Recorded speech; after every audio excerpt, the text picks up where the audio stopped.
ربي جل الله ما في قلبي غير الله نور محمد صلى الله لا إله إلا الله. السلام عليكم ورحمة الله وبركاته.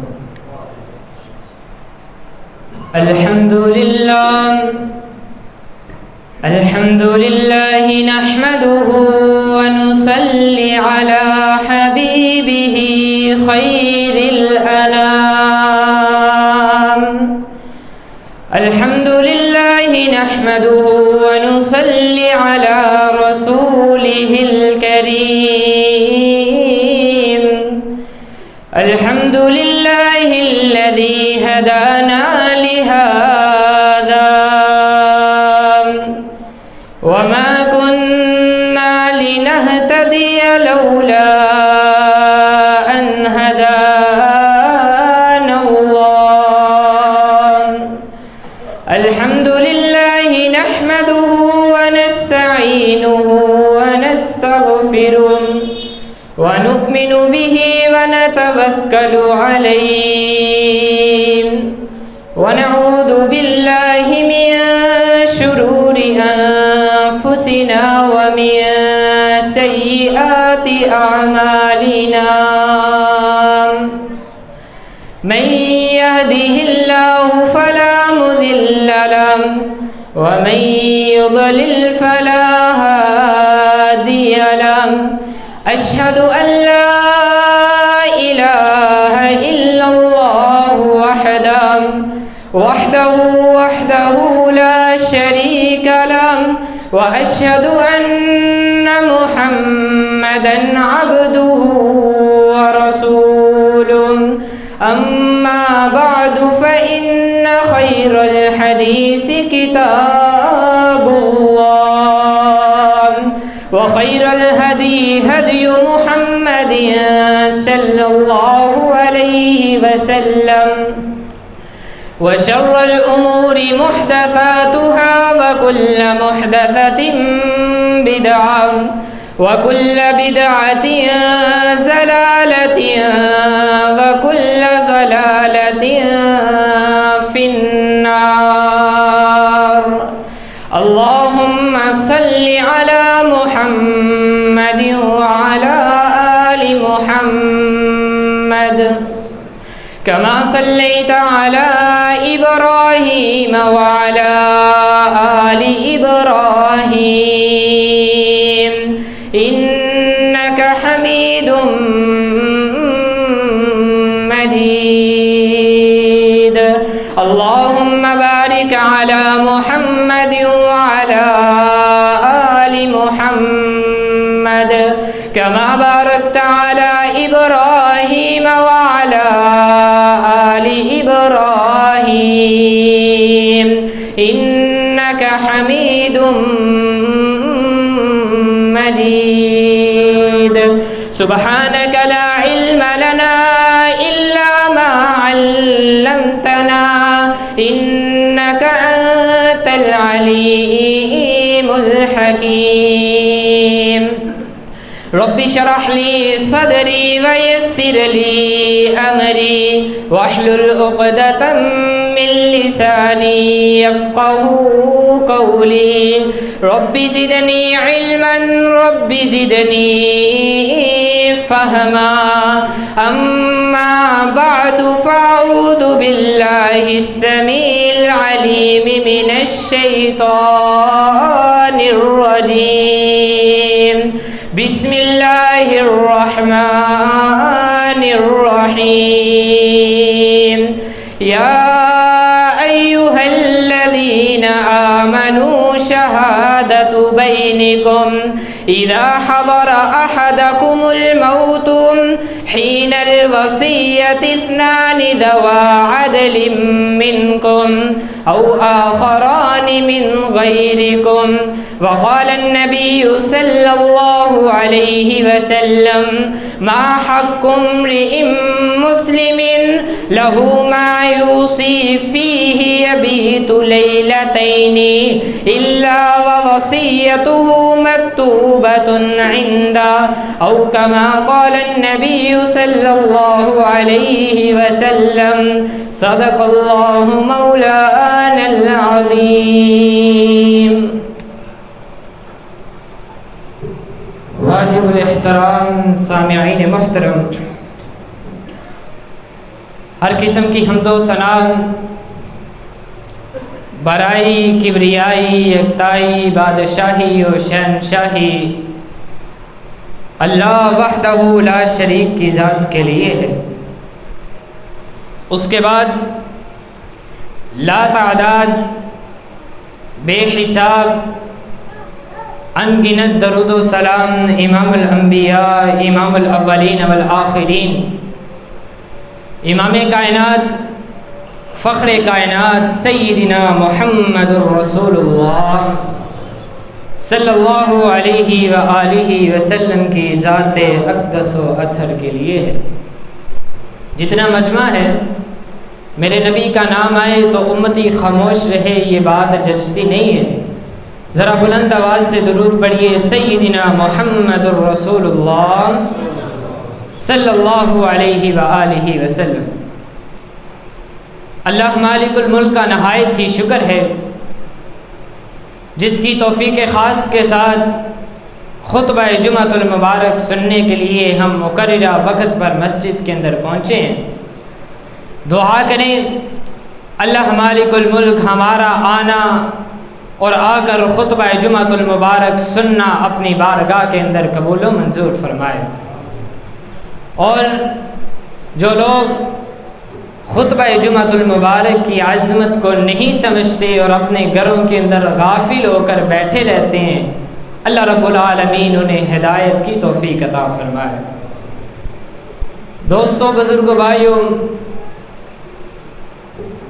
صحت مند جسم، تندرستی، صحت، یہ انسان کو اللہ رب العالمین کی طرف سے عطا کردہ بہت بڑی نعمت ہے. انسان تندرست ہو، صحت مند ہو تو یہ جو اللہ کی نعمت ہے، اس نعمت کے ساتھ ساتھ انسان بہت سی نعمتوں کو بھی حاصل کر لیا کرتا ہے. کام کاج کے اندر مصروف ہوتا ہے، صحت مند ہوگا، تندرست ہوگا، جو کام کرے گا وہ کام بھی ٹھیک ہوگا.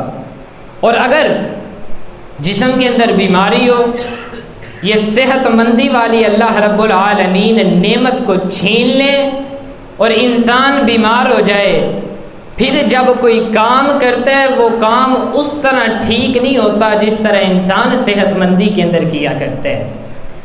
پتہ چلتا ہے کہ صحت مند جسم اور یہ جو صحت والی نعمت ہے یہ اللہ کی بہت بڑی نعمت ہے. دعا کریں جو بیمار ہیں اللہ رب العالمین انہیں صحت عطا فرمائے. مسلمان ساتھیوں، بیماری جو ہے نا یہ اللہ رب العالمین کی طرف سے آیا کرتی ہے اور انسان بیمار ہو جایا کرتا ہے. اب بیماری آ گئی ہے، انسان بیمار ہو گیا ہے. بیمار ہو کر انسان کو پریشان ہونے کی ضرورت ہے؟ بولیے، آپ بولیں گے تو انشاءاللہ میں بولوں گا. انسان بیمار ہو جائے تو انسان کو پریشان ہونے کی ضرورت ہے؟ انسان کو پریشان ہونے کی ضرورت نہیں ہے. کیوں؟ بیماری تو آیا کرتی ہے لیکن اللہ رب العالمین کے حکم سے آئی ہے. جب بھی انسان بیمار ہوتا ہے تو 4 باتوں کی وجہ سے بیمار ہوتا ہے. پہلے نمبر پر انسان بیمار ہوا کس کی وجہ سے؟ قرآن کہتا ہے ما اصابکم من مصیبہ فبما کسبت ایدیکم ویعفو عن کثیر. اے لوگو، تم پر مصیبت آتی ہے، غم آتا ہے، تکلیف آتی ہے یا تم بیمار ہو جاتے ہو تو اس کی سب سے پہلی وجہ لوگوں کے اپنے ہاتھوں کی کمائی ہوا کرتی ہے. کیا معنی؟ انسان نے گناہ کیا، اللہ کی نافرمانی کی، قرآن سے دور ہوا، اللہ رب العالمین سزا کے طور پر بیماری کو بھیجا کرتے ہیں. اللہ رب العالمین بندے کو سزا دیا کرتے ہیں۔ اور قرآن کا دوسرا مقام سورۃ الروم دیکھیے، قرآن کہتا ہے ظہر الفساد فی البر والبحر بما کسبت ایدی الناس لیذیقہم بعض الذی عملوا لعلہم یرجعون۔ یہ جو زمین ہے، یہ جو سمندر ہیں، ان کے اندر فساد برپا ہوتا ہے، ان کے اندر بیماریاں اور مصیبتیں اور تکلیف آتی ہے۔ سب سے پہلی وجہ انسان کے اپنے گناہ ہوا کرتے ہیں۔ بیماری آنے کی پہلی وجہ کیا ہے؟ انسان کے اپنے، بولیے انسان کے اپنے، آواز نہیں آئی، بولیے انسان کے اپنے گناہ ہوا کرتے ہیں۔ ٹھیک ہے، خطبہ جمعۃ المبارک کے دوران ادھر ادھر دیکھنا اور بولنے کی اجازت نہیں ہے، لیکن اگر امام بلائے تو بولنا چاہیے۔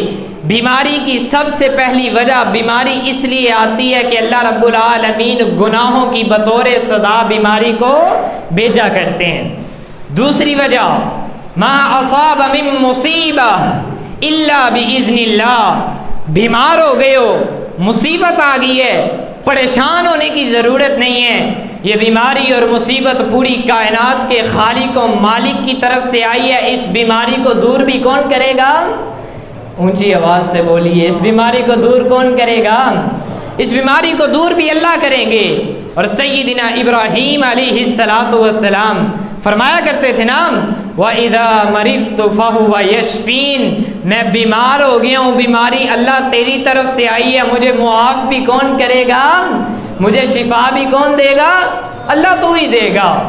یہ ایک قانون ہے، شریعت کا فلسفہ ہے کہ بیمار وہ کرتا ہے تو شفا بھی وہ دیا کرتا ہے۔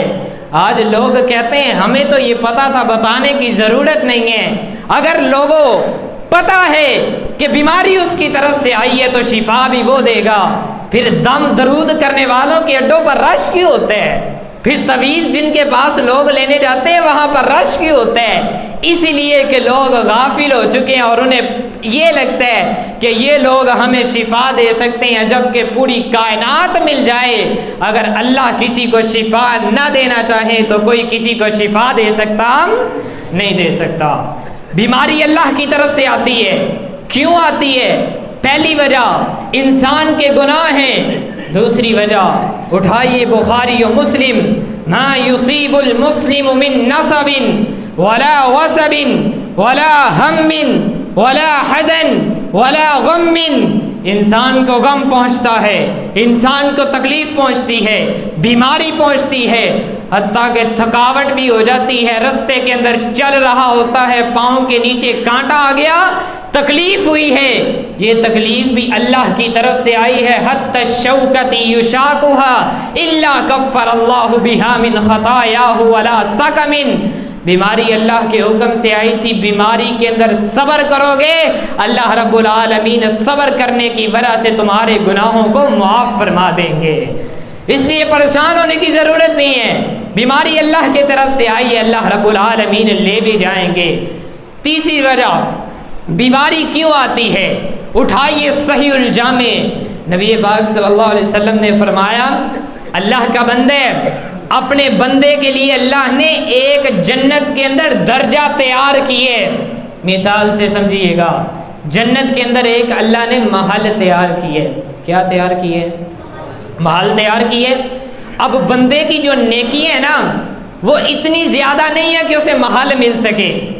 دنیا کی مثال دیتا ہوں، کسی نے بحریہ ٹاؤن کے اندر گھر لینا ہو، کوئی 2-3 کروڑ کی کوٹھی ہے، اب اس کے پاس پیسے 1 کروڑ ہیں، اب کوٹھی تب ملے گی جب 2 کروڑ کا انتظام کرے گا، جب تک 2 کروڑ نہیں کوٹھی بھی کوئی نہیں۔ جنت کے اندر اللہ نے ایک محل بنایا ہے، ایک درجہ بنایا ہے، بندہ نیکیاں تو کر رہا ہے لیکن نیکیاں اتنی نہیں ہیں، اللہ تعالیٰ ایک بیماری کو بیچتے ہیں، یہ بیماری کے اندر صبر کر لیتا ہے، اللہ رب العالمین صرف اس صبر کرنے کی وجہ سے اس بندے کو وہ محل عطا کر دیا کرتے ہیں۔ اللہ اکبر۔ اس لیے بیماری کے اندر پریشان ہونے کی ضرورت نہیں ہے۔ چوتھے نمبر پر بیماریاں آیا کرتی ہیں، لیکن بیماریوں کی چوتھی وجہ یہ ہے کہ اللہ رب العالمین اپنے بندے کو آزمایا کرتے ہیں۔ بیمار ہو گئے ہو تو پریشان ہونے کی ضرورت نہیں ہے۔ سیدنا ایوب علیہ السلام بیمار ہوئے تھے کہ نہیں ہوئے تھے؟ ہوئے تھے نا، 18 سال بیمار ہوئے۔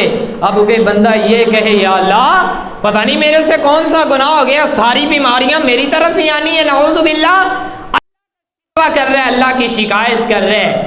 جو نیک بندہ ہوتا ہے اس پر آزمائشیں بھی زیادہ آیا کرتی ہیں۔ ابراہیم نبی اللہ کے نیک بندے تھے کہ نہیں تھے؟ خلیل اللہ جد الانبیاء، ان پر تو کوئی مصیبت نہیں نہ آئی تھی نا، آزمائشیں بھی آئی تھی۔ کبھی اللہ نے اولاد نہ دے کر اپنے بندے کو آزمایا، کبھی اللہ رب العالمین نے ابراہیم نبی کو بیٹے کے گردن کے اوپر چھری چلا کر آزمایا۔ اللہ رب العالمین اپنے نیک بندوں کو آزمایا کرتے ہیں۔ اگر مصیبت آ جائے، پریشانی آ جائے، بیمار ہو گئے ہو تو پریشان ہونے کی ضرورت نہیں ہے، صبر کرو، اللہ رب العالمین تمہیں اجر عطا کر دیں گے۔ پہلی بات، جب انسان بیمار ہو جائے تو پریشان ہونا، بولتے نہیں ہیں پریشان ہونا، میر محمدی ویسے بولتے نہیں ہیں، پہلی دفعہ میں آج آیا ہوں مجھے تو پتہ نہیں ہے، ذرا میر محمدیو بولو، جب بیماری آ جائے تو پہلے نمبر پر پریشان ہونا، پہلے نمبر پر پریشان نہیں ہونا، دوسرے نمبر پر بیمار ہو گئے ہو، اللہ رب العالمین کے بارے میں برا گمان بھی رکھنا، برا گمان نہیں رکھنا۔ اللہ رب العالمین نے ساری بیماریاں میری طرف ہی بھیجنی ہے، پتہ نہیں اللہ مجھ سے کیوں ناراض ہو گئے، نعوذ باللہ اللہ رب العالمین چاہتے نہیں ہے میں خوش رہوں۔ لوگ ایسے کہتے ہیں کہ نہیں کہتے؟ زبان سے ایسے الفاظ نکالتے ہیں۔ میرے مسلمان ساتھیوں، بیمار ہو گئے ہو، اپنی زبان سے غلط الفاظ نکالنے نہیں نکالنے، اللہ رب العالمین کے بارے میں برا گمان نہیں کرنا۔ تیسرے نمبر پر بیمار ہو گئے ہو، کبھی بھی اللہ کی عبادت کے اندر کمی کرنی، اللہ کی عبادت کے اندر کمی نہیں کرنی۔ مسلمانوں کا حال یہ ہے، تھوڑا سا بیمار ہو گیا، مسجد کے اندر نہیں آیا، امام صاحب نے پوچھا کیوں نہیں آئے تھے؟ جی سر درد ہو رہا ہے۔ میرے مسلمان ساتھیوں، ٹھیک ہے بیماری کے اندر انسان سے نہیں اٹھا جاتا، بیمار ہو گئے ہو کبھی بھی عبادت کے اندر کمی نہ کرو۔ نماز اگر تم سے کھڑے ہو کر نہیں پڑھی جاتی، لو، شریعت نے اجازت دی ہے، بیٹھا بھی نہیں جا رہا لیٹ کر پڑھ لو، لیٹ کر بھی نماز نہیں پڑھی جاتی، میرے نبی نے اجازت دی ہے ہاتھ کے اشاروں سے پڑھ لو۔ اگر ہاتھ کے اشاروں سے بھی نماز پڑھ لو گے، پوری کائنات کا خالق و مالک تمہیں پورا اجر عطا کر دیں گے۔ اللہ اکبر۔ اس لیے پریشانی کے اندر، بیماری کے اندر کبھی بھی عبادت میں کمی کرنی، عبادت میں کمی نہیں کرنی۔ ایمانداری سے بتلائیے، انسان بیمار ہو جائے، ایک دفعہ دوائی لی، ایک دفعہ ٹیکا لگوایا، ٹھیک نہیں ہوا، دوسری دفعہ ڈاکٹر کے پاس نہیں جاتا؟ بولیے جاتا ہے کہ نہیں جاتا؟ جاتا ہے، کسی نہ کسی طرح میرا علاج ہو رہے، کبھی اس ڈاکٹر کے پاس جا رہا ہے، کبھی اس ڈاکٹر کے پاس جا رہا ہے۔ میرے مسلمان ساتھی، جس کی طرف سے بیماری آئی ہے تو بیماری کے اندر بھی اسے ناراض کی جا رہا ہے۔ بیماری آ گئی ہے، عبادت کے اندر کمی نہیں کرنی۔ کتنی باتیں ہوگی جی؟ بولیے 4 باتیں ہوگی، 3 باتیں ہوگی۔ پہلے نمبر پر بیماری کے اندر پریشان ہونا، بولیے بیماری کے اندر پریشان ہونا، میں نہیں بول رہا جب تک آپ نہیں بولیں گے۔ بیماری کے اندر پریشان ہونا، بیماری کے اندر عبادت میں کمی کرنی، بیماری کے اندر اللہ سے برا گمان کرنا نہیں۔ چوتھے نمبر پر بیمار ہو گئے ہو، پریشانیاں آ گئی ہیں، لوگوں کے سامنے اپنی بیماریوں کا رونا دھونا کرنا، خواتین بہنیں بھی سن رہی ہیں، بیمار ہو گئے ہو، لوگوں کے سامنے رونا دھونا نہ کیا کرو، جی مجھے پریشانی آ گئی، مجھے بیماری آ گئی۔ کیا لوگ پریشانیاں دور کر سکتے ہیں؟ لوگ پریشانیاں دور نہیں کر سکتے۔ اور یہ جو لوگ لوگوں کے سامنے اپنی پریشانیاں بیان کرتے ہیں، لوگ آگے جو سن رہے ہوتے ہیں نا، 3 قسم کے لوگ ہوتے ہیں۔ پہلے نمبر پر چسکا لے رہے، شکر ہے انہوں بھی کوئی بیماری لگی، ہوتے ہیں لوگ کے نہیں ہوتے، جان چھوٹ جائے گی اس سے۔ دوسرے نمبر پر وہ لوگ ہوتے ہیں جو یہ کہتے ہیں اسے بیماری لگی ہے، لگتا ہے پرانے وقتوں کے اندر کوئی گناہ کی ہے، اللہ کی مار آ رہی ہے۔ لوگ کہتے ہیں، تانا دیتے ہیں، اور میں اور آپ کیسے کہہ سکتے ہیں کہ مجھے لوگ نہیں کہتے؟ اللہ کے نبیوں سے بڑا کوئی شان والا اس کائنات کے اندر آئے؟ نہیں آیا۔ ایوب نبی 18 سال بیمار رہے، ایک دن بیٹھے ہوئے ہیں، پرانے وقتوں کا دوست پاس سے گزرا، ایوب کو دیکھا بڑے بیمار ہیں، کہنے لگا ایوب نبی لگتا ہے کوئی پرانے گناہ کیے ہیں ان کے اندر پھنسا ہوا ہے۔ جب لوگوں نے نبی کو نہیں چھوڑا تو میں اور آپ کیسے سمجھتے ہیں لوگ ہمیں چھوڑیں گے؟ اور بیماری ہوتی ہے لوگ تانے دیتے ہیں کہ نہیں دیا کرتے، اس لیے لوگوں کے سامنے اپنی باتیں بیان نہ کیا کرو، پریشانیاں بیان نہ کیا کرو، یہ دل کا غم اس کو سنایا کرو جس نے پریشانیاں دور کرنی ہیں۔ تیسرے نمبر پر وہ لوگ ہوتے ہیں جب ان کے سامنے پریشانیاں بیان کی جائیں انہیں کوئی پرواہ نہیں ہوتی، اور ایک قسم والے محبت کرنے والے بندے ہوتے ہیں جو تھوڑی بہت پرواہ کرتے ہیں، وہ بھی پورا زور لگا دیتے ہیں، لیکن وہ بھی کبھی بھی ہم سے بیماری دور کر سکتے نہیں کر سکتے۔ جس کے سامنے رکھو گے بیماری کی التجا وہ پوری کرنے والا اللہ ہے، اس کے سامنے اپنے شکوے اور شکایات رکھا کرو، لوگوں کے سامنے نہ رکھا کرو۔ کتنی باتیں ہوگی جی؟ 4 باتیں ہوگی۔ 5ویں بات، انسان بیمار ہو گیا ہے، بیماری کے اندر اس بات کو ذہن میں رکھنا چاہیے، بیماری کا سب سے پہلے علاج قرآن سے کرنا ہے۔ کس کے ساتھ کرنا ہے؟ بیماری کا علاج قرآن سے کیا کرو، قرآن سنا کرو، قرآن سے پیار کیا کرو، قرآن کو پڑھا کرو۔ رمضان آ رہا ہے، قرآن ہم نے سننا بھی ہے، قرآن ہم نے پڑھنا بھی ہے۔ ان الذین آمنوا وتطمئن قلوبهم بذکر اللہ الا بذکر اللہ تطمئن القلوب۔ مسلمانوں قرآن کا فیصلہ ہے، دلوں کا اطمینان قرآن کے اندر ہے، قرآن کے علاوہ کسی دوسری چیز کے اندر دلوں کا اطمینان نہیں ہے۔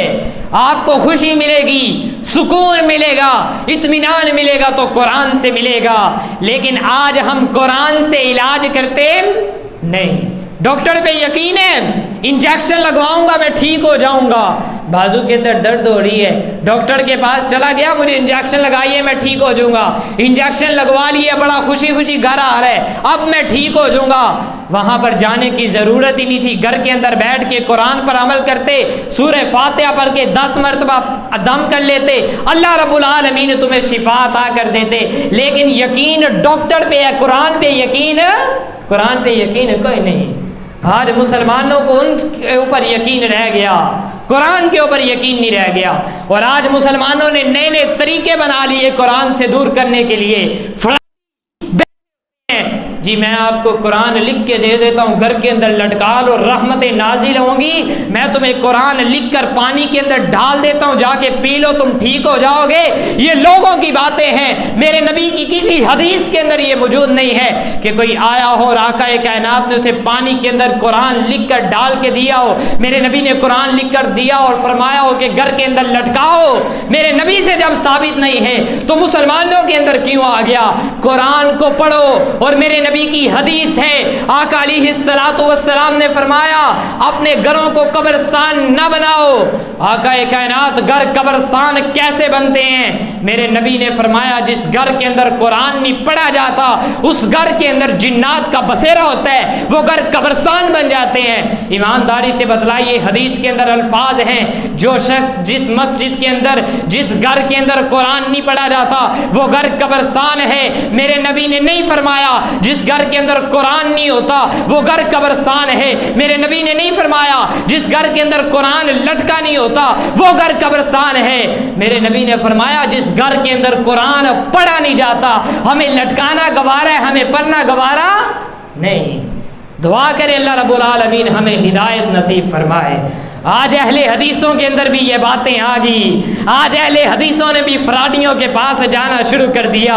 ہم تو قرآن والے تھے۔ قرآن والوں کو چاہیے جب کوئی بیماری ہو تو سب سے پہلے علاج کس سے کیا کریں؟ قرآن سے کیا کریں۔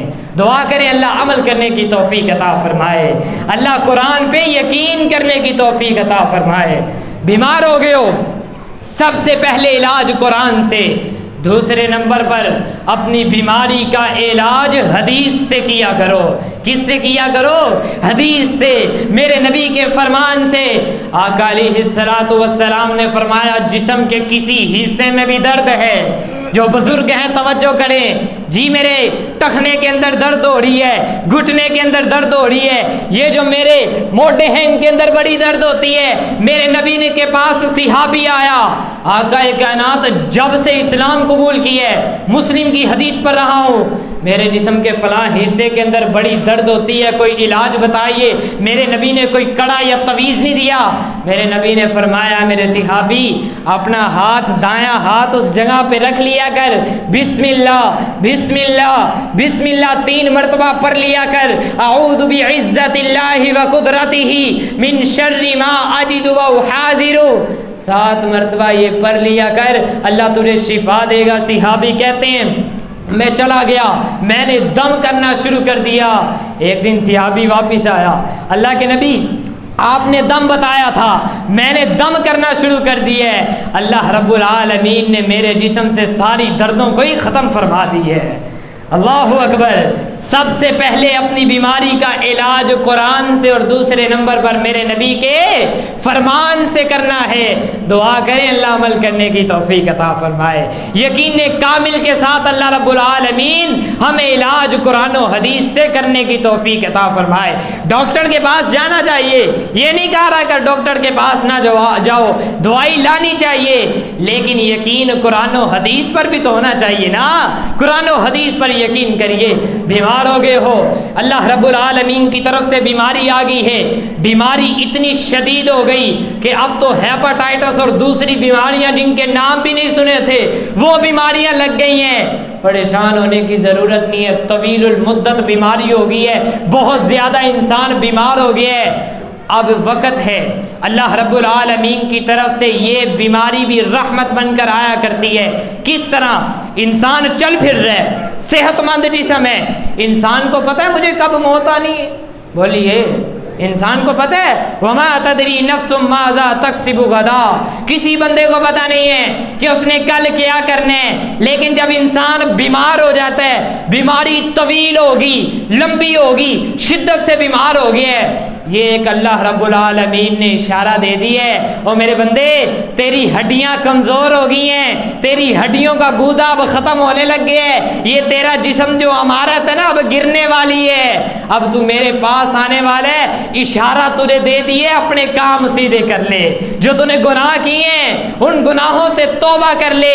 ایسی بیماری بھی رحمت ہوا کرتی ہے، اس بیماری کو ایک روشنی اور اشارہ سمجھ کر اس بیماری کے اندر اپنے معاملات کو سیدھا کریے۔ اپنے معاملات کو سیدھا کس طرح کرنا ہے؟ وصیت لکھیے۔ کیا لکھیے؟ وصیت لکھیے۔ کچھ برا کیا ہے، کسی کے ساتھ برا کیا ہے، آخری وقت ہے، بیمار ہو، اپنی وصیت کو لکھیے۔ ما حق امرئ مسلم لہ ما یوصی فیہ یبیت اللیلتین، میرے نبی کی حدیث ہے، آقا علیہ الصلوۃ والسلام نے فرمایا جو بندہ وصیت لکھنا چاہتا ہے اس بندے کو چاہیے 2 راتیں بھی ایسی نہ گزریں، 2 راتوں سے پہلے اپنی وصیت کو لکھ دے۔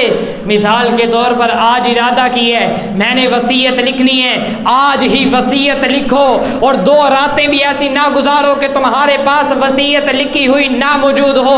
اپنی وصیت کو لکھیے۔ وصیت کو لکھتے ہوئے اس بات کو ذہن میں رکھیے، یا ایھا الذین آمنوا شہادۃ بینکم اذا حضر احدکم الموت حین الوصیۃ اثنان ذوا عدل منکم، 2 بندوں کی موجودگی کے اندر عادل ہوں، ایماندار ہوں، اگر تمہارے گھر والے ہوں تو بہت بہتر ہے، مسلمان ہوں تو بہت اچھا ہے، ان کے سامنے اپنی وصیت کو لکھیے۔ وصیت لکھتے ہوئے کسی پر ظلم کرنا، بولیے وصیت لکھتے ہوئے کسی پر ظلم کرنا، اللہ رب العالمین نے تمہاری بیماری کو مدت کو طویل کر کے لمبا کر کے تمہیں بتا دیا، تم میرے پاس آ رہے ہو، معاملات کو سیدھا کرو۔ بیٹی پر ظلم کیا ہے، بیٹے پر ظلم کیا ہے، وصیت کے اندر ہی لکھا ہو کہ میرے بعد ان کو حق دے دیا جائے اگر خود نہیں دینا چاہتے۔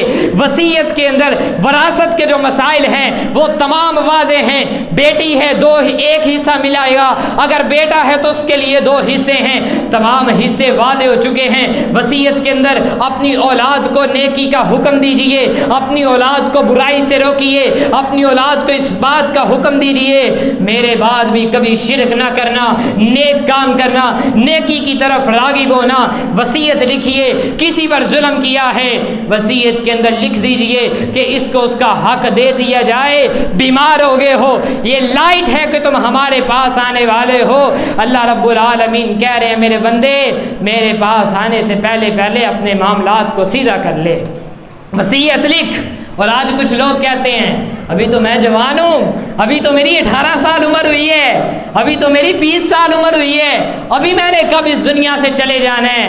میرے مسلمان ساتھی، مجھے اور آپ کو پتہ نہیں ہے کہ کب یہ جسم والی عمارت گر جانی ہے، کب ہم نے اس دنیا سے چلے جانا ہے۔ ابھی اپنی وصیت لکھو، اور اگر آپ نے اس دنیا کے اندر رہتے ہوئے کسی سے قرض لیا ہے لکھا کرو، وصیت کے اندر لکھو فلاں بندے سے میں نے قرض لیا ہے۔ لیکن آج سارے لوگوں نے یہ ٹینشن اپنے سر کے اوپر سے اتار کے اپنی اولاد پہ ڈالی ہوئی ہے، میں فوت ہو جاؤں گا کوئی نہیں، میرا جنازہ پڑا ہوگا، میری اولاد اعلان کروائے گی جنازے کے اندر، جی اگر کسی نے میت سے کچھ لینا دینا ہے تو وہ آ کر لے لے۔ ایمانداری سے بتلائیے، کچھ لوگ ایسے بھی ہوتے ہیں شرمندگی کی وجہ سے آگے نہیں آتے، مرنے والا پتہ نہیں کتنا مقروض تھا، یہ شرمندگی سے آگے نہیں ہوا، پوری زندگی دل کے اندر خیال رہا قرض لے کر مرا تھا، مقروض ہو کر مرا تھا۔ یہ دنیا داری ہے، بندے کے ذہن کے اندر خیال رہتا ہے کل قیامت والے دن اس دن بدلہ لوں گا۔ یاد رکھیے یہاں پر معاملات سیدھے کر لو گے درست ہے، اگر کل قیامت والے دن پھنس گئے پھر اس دن چھوٹنا اتنا آسان نہیں ہے، پھر اس دن چھوٹنا بڑا مشکل ہو جائے گا۔ اس لیے معاملات کو یہاں سیدھا کرو، خدا را اپنی اولاد پر باتوں کو نہ چھوڑو کہ میری اولاد قرض ادا کر دے گی۔ اگر قرض کسی سے لیا ہے وصیت کے اندر لکھنے کی بجائے اپنی زندگی کے اندر قرض ادا کرو۔ اور میرے نبی نے تو فرمایا تھا شہید جب اس دنیا سے جاتا ہے پہلا قطرہ ابھی زمین پہ خون کا گرتا ہے، اللہ رب العالمین سارے گناہوں کو معاف کر دیا کرتے ہیں، اور یہ ابھی اس دنیا سے نہیں گیا، آنکھیں ابھی بند نہیں ہوئی، اللہ رب العالمین جنت کا دروازہ کھول دیا کرتے ہیں۔ لیکن یہ شہید بھی اگر مقروض ہو کر مر جائے، اگر اس کے اوپر 1 روپے کا قرض بھی ہو تو اللہ رب العالمین نے شہید کو بھی معاف کرنا، بولیے اللہ نے شہید کو بھی معاف کرنا۔ تو میں اور آپ کون سی غفلت کے اندر زندگی بسر کر رہے ہیں؟ اگر صحت مند ہو اس دنیا سے جانے میں کوئی دیر نہیں لگنی، اگر بیمار ہو گئے ہو تمہارے لیے اشارہ ہے کہ تم اللہ کے پاس جانے والے ہو، پتہ نہیں کون سی بیماری کے اندر اس دنیا سے چلے جانا ہے، وصیت لکھیے، قرض ادا کریے۔ اور اس بات کو بھی ذہن میں رکھنا چاہیے، امیر المؤمنین سیدنا عمر بن خطاب رضی اللہ تعالیٰ عنہ فرمایا کرتے تھے یغیر الرجل من وصیتہ من یشاء، جو شخص وصیت لکھتا ہے، وصیت 15 سال کی عمر میں لکھی، وصیت 18 سال کی عمر میں لکھی، وصیت 21 سال کی عمر میں لکھی، اب اس کی عمر 35 سال ہو گئی ہے، یہ وصیت کو تبدیل کرنا چاہتا ہے۔ اگر کوئی وصیت کو تبدیل کرنا چاہے کر سکتا ہے، شریعت نے کوئی قید لگائی؟ بولیے شریعت نے کوئی قید لگائی؟ شریعت نے کوئی قید نہیں لگائی۔ بیمار ہو گئے ہو، بیماری کی شدت ہو گئی ہے، سب سے پہلے وصیت لکھنی ہے۔ کیا کرنا ہے؟ وصیت کرنی ہے۔ اور جو لوگ جن کے فوت ہو گئے ہیں اور جن کے فوت ہو جاتے ہیں ان کی وصیت اگر ان کو مل جائے، من بعد وصیت یوصی بہا او دین، سب سے پہلے میت کا قرض ادا کیا جائے گا۔ کیا ادا کیا جائے گا؟ قرآن کہتا ہے سب سے پہلے قرض ادا کریے، دوسرے نمبر پر وصیت پر عمل کریے۔ کیا کریے؟ وصیت پر عمل کریے، بعد میں وراثت تقسیم ہوگی۔ لیکن دیکھے دنیا داری، باپ کا ابھی قرض ادا نہیں ہوا، باپ کی ابھی وصیت پر عمل نہیں ہوا، اولاد ایک بیٹا ادھر سے آ گیا، میرا حق تو ذرا بھائی نکالو نا، دوسرا بیٹا ادھر سے آ گیا، میرا بھی ذرا وراثت کا حصہ نکالیے۔ جب وراثت تقسیم ہو جائے، باپ کی وصیت پر بھی کوئی عمل کرنا گوارا کرتا نہیں۔ اب وہ بیٹا کہتا ہے تو پوری کر لے، وہ کہتا ہے تو وصیت پر عمل کر لے، وہ تو فوت ہو گیا، ہمیں کون پوچھنے والا ہے؟ اس لیے میرے مسلمان ساتھیوں، یہ جو قرض والا معاملہ ہے، کسی پر ظلم کرنے والا معاملہ ہے، اپنی زندگی کے اندر اس کو مکمل طور پر ادا کریے اور اپنے آپ کو آخرت کے لیے تیار کریے۔ بیمار ہو گئے ہو، بیمار طویل المدت ہوگی، شدید بیماری ہوگی ہے، اب اپنے معاملات کو سیدھا کرو۔ معاملات کو سیدھا کس طرح کرنا ہے؟ کسی کے ساتھ لڑائی ہے، کسی کے ساتھ جھگڑا ہے، کسی کے ساتھ ویر ہے، کسی کے بارے میں دل کے اندر تان ہے، کسی کے بارے میں دل کے اندر حسد ہے، اپنے مسلمان بھائی کو کچھ گندا کہا ہے، اپنی زبان سے تکلیف دی ہے، اس دنیا کے اندر رہتے ہوئے اس سے معافی مانگیے۔ کیا کرنا ہے؟ بڑا مشکل کام ہے معافی مانگنا۔ کسی سے معافی مانگنی پڑ جائے، جی میری تو عزت کم ہو جائے گی، میں اس کے دربار پہ جا کے معافی مانگوں، میں اس کی دہلیز پہ جا کر معافی مانگوں۔ جو معافی مانگنے کے لیے چلا جائے، کبھی بھی اس کی عزت کے اندر کمی ہوا کرتی؟ بولیے، کبھی بھی اس کی عزت کے اندر کمی ہوتی نہیں ہوتی۔ امام کائنات فخر رسول سیدنا محمد الرسول اللہ صلی اللہ علیہ وآلہ وسلم نے فرمایا، اگر کوئی شخص یہ سمجھتا ہے نا کہ میں کسی سے معافی مانگوں گا تو میری عزت کے اندر کمی ہو جائے گی، کل قیامت والے دن محشر کے میدان کے اندر آئے گا، جتنی عزت کے اندر کمی ہوگی اس سے زیادہ عزت اللہ رب العالمین سے میں اسے دلوا دوں گا۔ اللہ اکبر۔ ایمانداری سے بتلائیے، یہاں پر عزت کے اندر کمی کروانا درست ہے اور قیامت والے دن عزت کے اندر زیادتی کروانا زیادہ صحیح ہے، یا اس دنیا کے اندر معاف نہ کرنا اور کل قیامت والے دن حساب دینا یہ بہتر ہے؟ بولیے، حساب دینا بہتر ہے یہ معاف کرنا بہتر ہے؟ معاف کرنا بہتر ہے۔ الذین ينفقون فی السراء والضراء والکاظمین الغیظ والعافین عن الناس۔ اور لوگوں، معاف کر دیا کرو۔ جو بندہ معاف کر دیا کرتا ہے، سلف صالحین کی لائن کے اندر تو کھڑا ہوتا ہی ہوتا ہے، ایسے بندے سے پوری کائنات کا خالق و مالک بھی محبت کرنا شروع کر دیا کرتے ہیں۔ اللہ اکبر۔ بیمار ہو گئے ہو، کسی سے لڑائی ہے تو لڑائی کو کیا کرنا ہے؟ بولیے، ختم کرنا ہے۔ لڑائی کو، جھگڑے کو ختم کریے۔ اور جو بندہ لڑائی کرتا ہے، آج میر محمد کے اندر تو لڑائیاں نہیں ہیں نا؟ بولیے، میر محمد کے اندر لڑائیاں نہیں ہیں، جتنی لڑائیاں شاید میر محمد کے اندر ہے شاید ہی کہیں ہو، الا ماشاء اللہ۔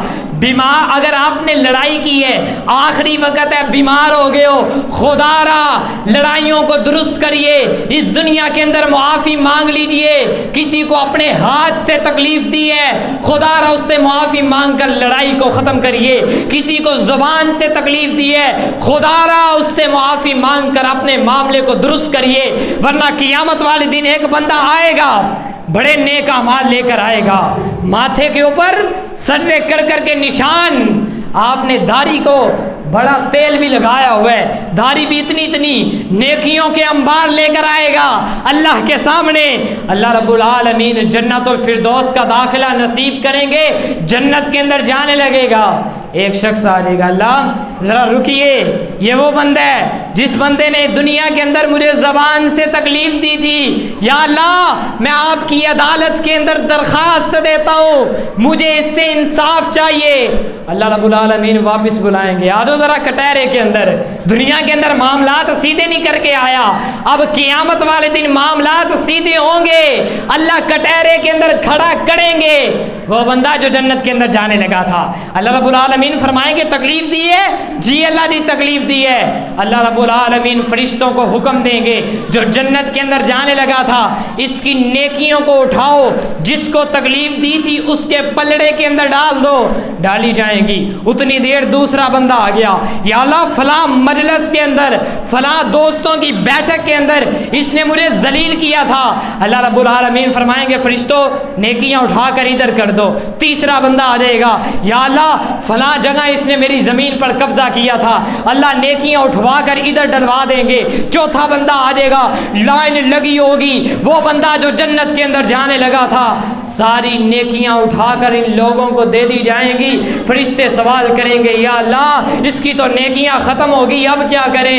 اللہ رب العالمین فرمائیں گے یہ جو لوگ لائن کے اندر کھڑے ہیں, جن کو دنیا کے اندر تنگ کرتا رہا, پریشان کرتا رہا, ان کے گناہ اٹھا کر اس بندے کے اوپر ڈالنا شروع کر دیجئے. لوگوں کی لائن ہوگی, گناہ اٹھا اٹھا کر اس بندے پر ڈالے جائیں گے. میرے نبی کی حدیث کے الفاظ نہ ہوں تو میں ذمہ دار. آقا علیہ الصلوۃ والسلام نے فرمایا معاملات کو سیدھا نہیں کر کے آیا, عدالت لگے گی محشر کے میدان کے اندر.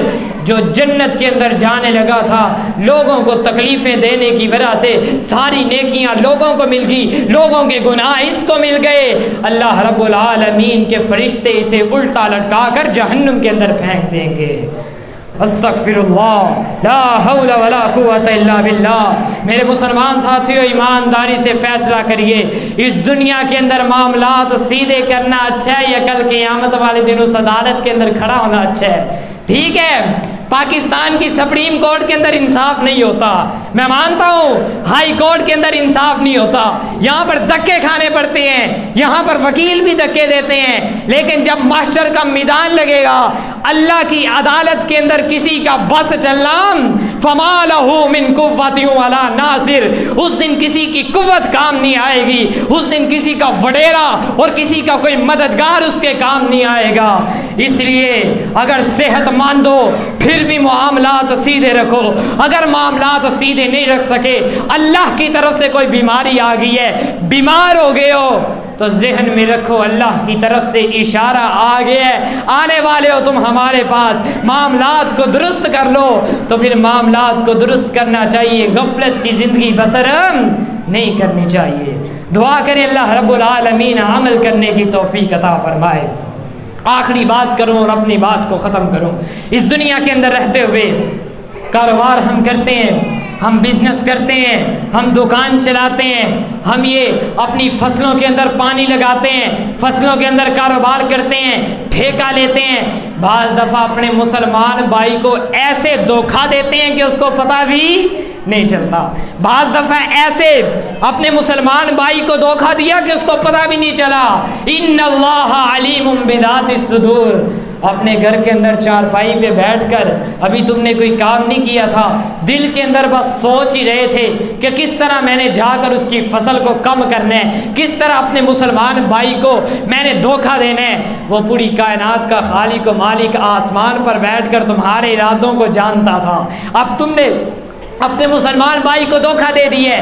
تمہیں پتہ ہے میرے بھائی کو پتہ نہیں چلا, لیکن یہ ذہن میں رکھو کہ پوری کائنات کے خالق و مالک کو پتہ چل گیا ہے. اب کیا کرنا ہے؟ اس طرح دھوکے تو بڑے دیے ہیں, لوگ دیتے ہیں کہ نہیں دیتے؟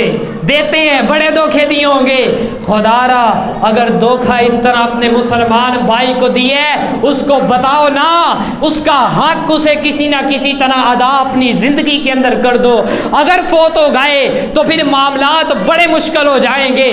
کس طرح سیدنا ابن عباس رضی اللہ تعالی عنہ یوں کر کے کعبۃ اللہ کے اندر بیٹھے ہیں, کیا دیکھتے ہیں جنازہ آ رہا ہے, 3 لوگ ہیں, ایک انہوں نے میت اٹھائی ہوئی ہے. ابن عباس کے پاس آ گئے, اللہ کے صحابی ہیں, اے ابن عباس ہم آپ سے ملنا چاہتے ہیں, جی بتلائیے. کہنے لگے یہ وہ بندہ ہے جو ہمارے ساتھ حج کرنے کے لیے آیا تھا. کیا کرنے کے لیے آیا تھا؟ بولیے کیا کرنے آیا تھا؟ نیک عمل ہے کہ نہیں ہے؟ نیک عمل ہے نا, یہ نیک عمل کرنے کے لیے آیا تھا, حج کرنے کے لیے آیا تھا. رستے کے اندر فوت ہو گئے. ابن عباس نے فرمایا مجھ سے کیا چاہتے ہو؟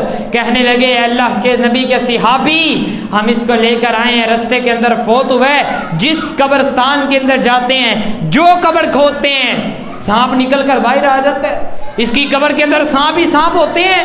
ہم نے قبر کو بند کی ہے, دوسرے قبرستان کے اندر گئے ہیں, وہاں پر ہم نے قبر کھولی ہے, سانپ نکل آتا ہے. تیسری قبر کو کھولا ہے, وہاں پر بھی سانپ نکل آتا ہے. ابن عباس رونے لگ گئے, آنکھوں سے آنسو نکل رہے ہیں. کہ ہو حج کا مسافر، حج کرنے کے لیے آیا ہو، پیسے لگا کر آیا ہو، اس کا یہ حال ہے۔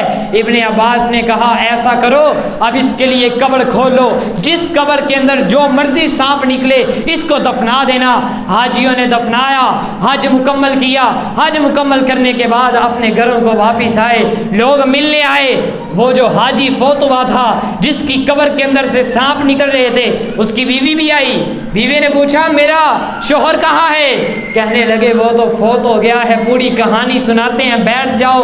بیوی کو مکمل بات سنائی، اس طرح اس کی قبروں کے اندر سے سانپ نکل رہے ہیں۔ بیوی کہنے لگی اس کے ساتھ ایسا ہی ہونا تھا، جتنے حاجی تھے دل تڑپ اٹھے، حج کرنے کے لیے گیا تھا، نیک عمل کرنے کے لیے گیا تھا، اس کے ساتھ ایسا کیوں ہونا تھا؟ بیوی بتا رہی ہے سیل کا کام کرتا تھا، کاروبار کرتا تھا، بزنس کرتا تھا، سیمپل کے طور پر لوگوں کو کچھ چیزیں دکھایا کرتا تھا، دکان پہ گودام گھر کے اندر بنایا تھا، لوگوں کو دکان پہ کچھ دکھاتا تھا، بیچ کچھ دیا کرتا تھا، لوگوں کو دھوکہ دیا کرتا تھا۔ اس لیے آج اس کے ساتھ وہ ایمانداری سے بتلائیے، حج کے لیے کوئی جائے، لوگوں کو دھوکہ دے کر جائے، کر جائے، اس کی قبر کے اندر سے اگر سانپ نکلتے ہیں، میں اور آپ جو آج اپنے مسلمان بھائیوں کو دھوکہ دیتے ہیں، ٹھیک ہے صحت مند پھر رہے ہو، ٹھیک ہے تندرست ہیں، تمہاری جوانیاں عروج پر ہیں، لیکن اگر آج اپنے مسلمان بھائی کو دھوکہ دیتے ہو، کل قیامت والے دن اللہ رب العالمین پکڑیں گے اور اللہ رب العالمین سوال کہیں گے۔ اس لیے اس دنیا کے اندر رہتے ہوئے صحت مند ہو، پھر بھی معاملات کو درست رکھو، بیمار ہو گئے ہو، اشارہ ہے کہ تم اللہ کے پاس جانے والے ہو، پھر بھی اپنے معاملات کو درست کرو، دعا کریے اللہ رب العالمین ہمیں اپنے معاملات کو درست کرنے کی توفیق عطا فرمائے۔ جن کا حق کھایا ہے، جن پر ظلم کیا ہے، اللہ رب العالمین ان کو ان کا حق ادا کرنے کی توفیق عطا فرمائے۔ اقول قولی ھذا واستغفر اللہ لی ولکم ولسائر المسلمین وآخر دعوانا ان الحمد للہ رب العالمین۔ جل الله ما في قلبي غير الله نور محمد صلى الله لا إله إلا الله حسبي ربي